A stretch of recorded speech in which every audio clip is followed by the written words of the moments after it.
ഒരുപാട് നാളായാലേ താൻ ഈ മൊമെന്റിന് വേണ്ടി കഷ്ടപ്പെടുന്നു. കുറച്ച് ലേറ്റ് ആയി പോയിന്ന് തോന്നുന്നുണ്ടോ? ഇല്ല, നമ്മളൊക്കെ മിഡിൽ ക്ലാസ് അല്ലേ സർ.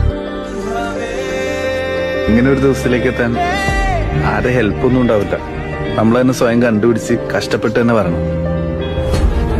അപ്പൊ കുറച്ച് വൈകിയാണെങ്കിലും എത്തും.